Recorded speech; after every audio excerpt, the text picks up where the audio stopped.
Hi, friends. Welcome to Lotus in the Light, high vibe diet episode or edition. My name is Jennifer. Thanks for joining. So today we're going to talk about what foods and or exercises and things like that should be included in a healthy lifestyle. And the answer, according to my belief systems, is anything, everything. And I'll tell you why. Um, I think we need to remove the judgment that we place on different foods or different activities in our life.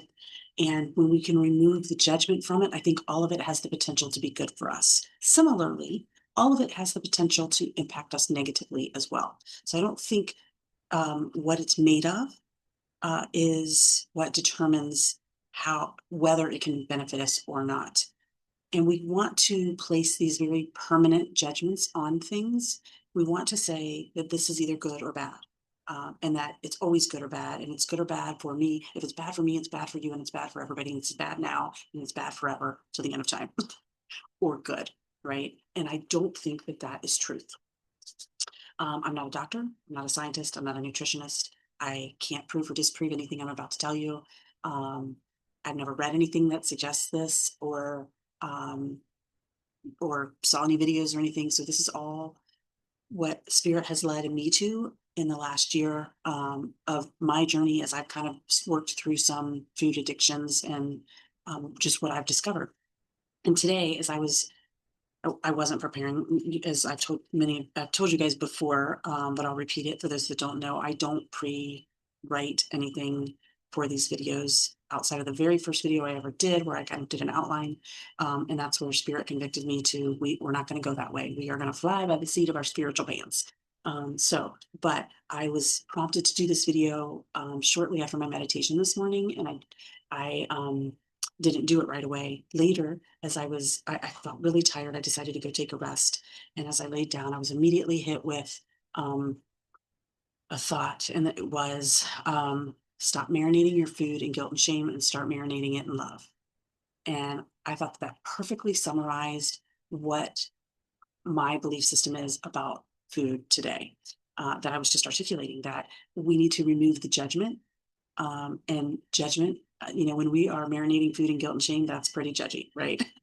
Versus marinating in love. And that's really just depicting the two ends of the energetic spectrum, with one end of the energetic spectrum being Christ consciousness, pure love, unconditional love, pure light, um, and understanding. And the far other end of that spectrum being pure fear, pure darkness. Not darkness as in bad or evil, darkness as in um, can't see, don't understand, misinformed, okay? Um, or uninformed, not misinformed, uninformed, okay? It's an irrational or almost imaginary, if you will, state of fear because there's usually nothing to fear. There is nothing to fear. It's just an unknown. And so that's kind of the two ends of the spectrum. And guilt and shame live here with fear. It lives here in the dark where we don't know it, we don't understand it, and therefore we fear it. And we put a negative, because that has a negative feeling, which that's just guidance, a guidance system for us. A negative feeling isn't bad, it's just a guidance system. But we put the idea of bad around that. So as opposed to recognizing it as something good because it's telling us that we have a belief that's out of alignment with truth. A negative feeling is letting us know that we are believing something that's out of alignment with divine truth. And so we should be grateful for those feelings, and instead we fear them or we call them bad. So anyway, with that in mind, I firmly believe that if you believe that something is going to be bad for you or unhealthy for you, it will be. If you're putting it at that energetic frequency, at that energetic vibration, that it will not serve your body well. If you are looking at it and understanding it in your relationship to it as a relationship of distrust, of unhealthy um, disdain, all of that brings an energetic frequency with it that when you put that in your body is not going to be good for your body. Similarly, if you put something in your body that you feel love towards, that you feel appreciation and gratitude towards, that you feel is going to do your body good, you're bringing that into your body with an energetic frequency that's closer to that pure love and light frequency that is going to serve your body well. Once you put something into your body, it is your nervous system that is going to determine the state of that energy, and that will determine the experience you have with it. So I believe anything can serve you well, anything can serve you negatively, depending on that belief system around it and the energy you bring to it. Um, and that's no different than anything in life, right? Funny enough, I was out to dinner with my son and my niece yesterday, and we started reminiscing about old worship songs that we would sing when we were deep into our Christian faith.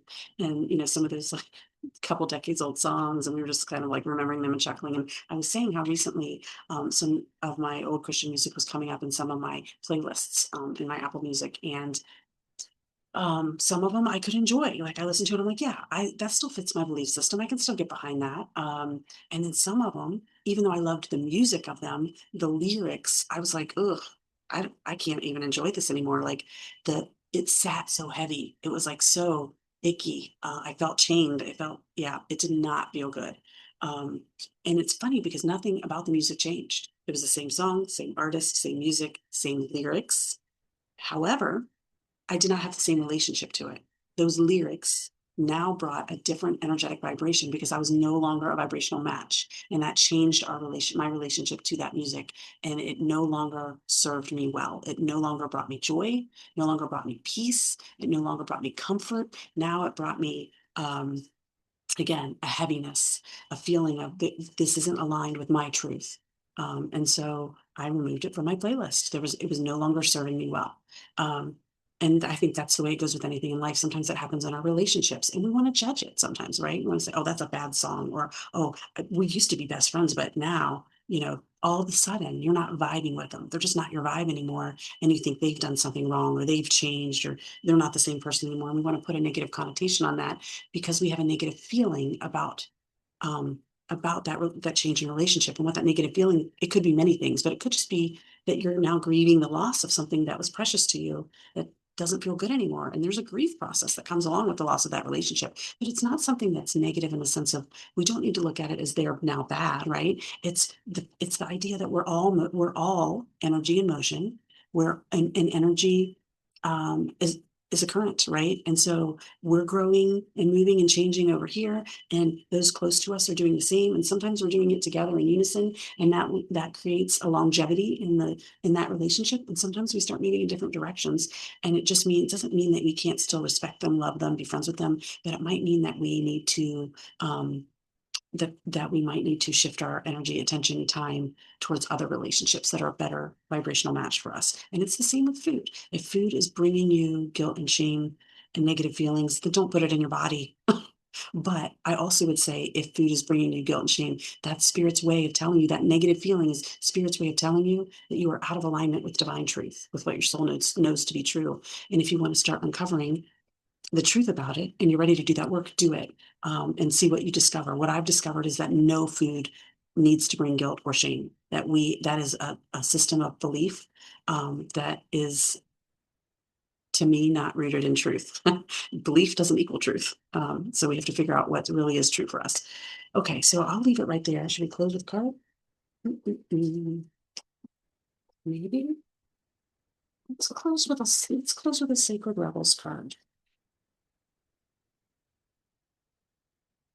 What's funny is about 8 to 10 months ago, when I was kind of early in this journey about my food addiction, I was standing in my kitchen and nobody was in there with me, but the words came out of my mouth as I was preparing some food. I said, if it's made with love, it's good for me. That's literally, and I thought to myself, where did that even come from? It came from spirit, is where it came from. I've learned how to discern now what comes from my mind and what comes from spirit. And I was early in my journey, and I in that journey of that stillness and knowing what's coming from spirit. And I thought, wow, this is true. And we've heard little nuggets of it, right? I don't know if you've ever heard about the test they did with water where they spoke love to they took one petri dish of water and spoke love to it, took another and spoke negative words and thoughts and feelings to it.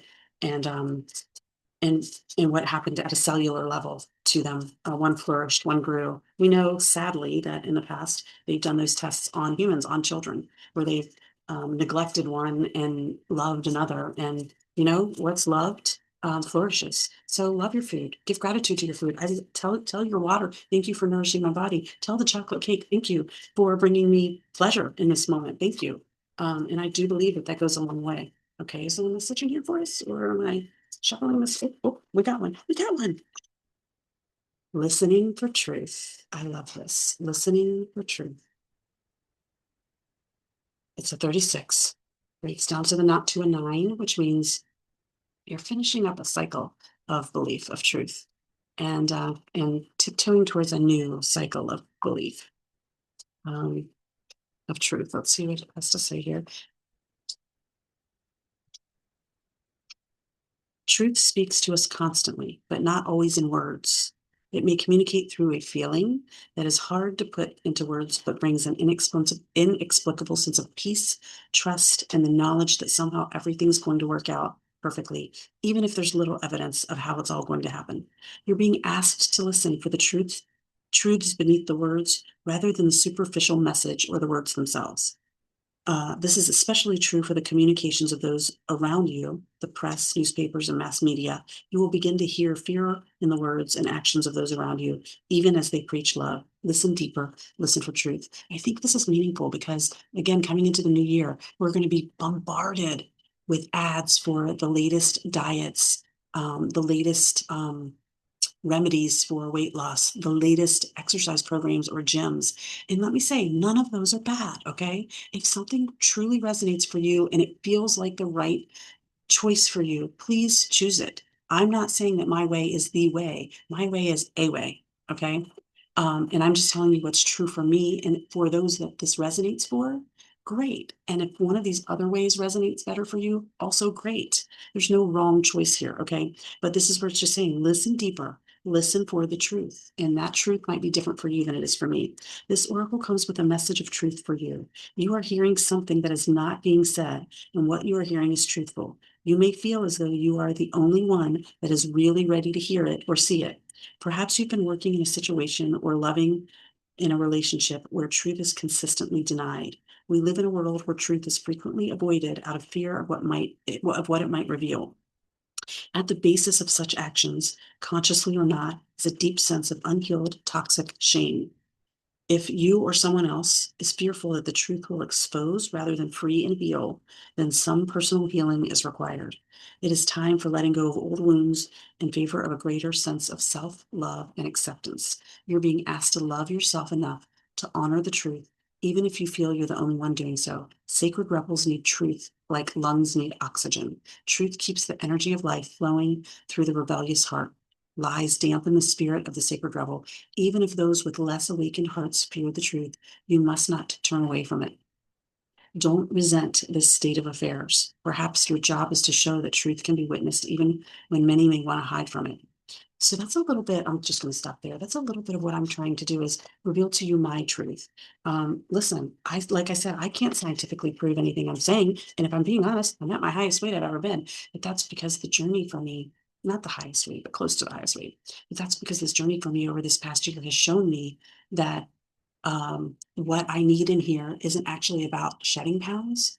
It's about shedding pounds out here. It's about um, healing inside, and I'm being shown that that will then reflect on the outside, not only in what we physically see, but what we believe about what we physically see. I'm finding my appreciation for my own beauty and gratitude and love for my own body just the way it is.